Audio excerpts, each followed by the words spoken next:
चुनावी राज्य मध्य प्रदेश में मतदान के लिए अब कुछ ही समय बचा है। सत्ताधारी बीजेपी ने इस बार 150 सीटों का लक्ष्य रखा है और इस लक्ष्य को पाने के लिए बीजेपी नेता गली गली खाक छान रहे हैं। खासकर उन सीटों पर बीजेपी फोकस कर रही है जहां वो लंबे समय से जीत नहीं पाई। इन्हीं में से एक सीट कुक्षी है। कांग्रेस के इस मजबूत गढ़ में सेंध लगाने के लिए सीएम शिवराज ने खुद मोर्चा संभाला और अपनी जनसभा में कई वादे कर कुक्षी की जनता को लुभाने की भरपूर कोशिश की। और जिनके बड़े बड़े बिजली के बिल आए वो मत घबराना, मामा बड़े बिल भरवाएगा। तुम्हारे पास केवल 450 रुपया ही बिजली का बिल, तुम्हारे पास 450 में गैस सिलेंडर, तुम्हारे पास केवल 100 रुपया ही बिजली का बिल आएगा।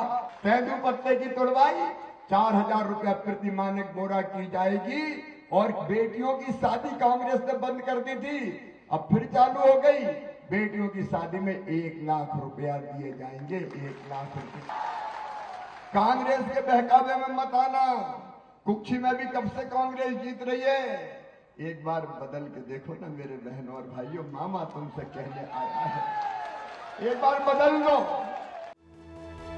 दरअसल धार जिले की कुक्षी सीट कांग्रेस का मजबूत गढ़ मानी जाती है। लंबे समय से यहां कांग्रेस जीत रही है। आदिवासी के लिए आरक्षित इस सीट पर अब तक हुए 15 चुनावों में से 13 बार कांग्रेस और 1 बार जनसंघ और 1 बार बीजेपी को जीत मिली। इस सीट से पूर्व उप मुख्यमंत्री और दिवंगत कांग्रेस नेता जमुना देवी 5 बार विधायक रहीं। मध्य प्रदेश के राजनीतिक गलियारों में जमुना देवी को बुआ जी के नाम से जाना जाता था। बीजेपी को यहां 1990 के बाद से विजय का इंतजार है। 1990 में बीजेपी की रंजना बघेल ने यहां से चुनाव जीता था और तब से बीजेपी जीत के लिए तरस रही है।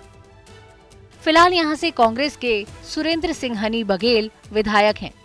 सुरेंद्र सिंह को 2013 और 2018 में रिकॉर्ड मतों से जीत मिली थी। बीजेपी ने यहां जयदीप पटेल को मैदान में उतारा है। मध्य प्रदेश में 17 नवंबर को एक चरण में मतदान होना है। राज्य में विधानसभा की कुल 230 सीटें हैं। बीजेपी 18 सालों से यहां सत्ता में है। अब देखना ये है कि बीजेपी सत्ता को बरकरार रख पाती है या कांग्रेस की सत्ता में वापसी होती है। चुनाव आज तक।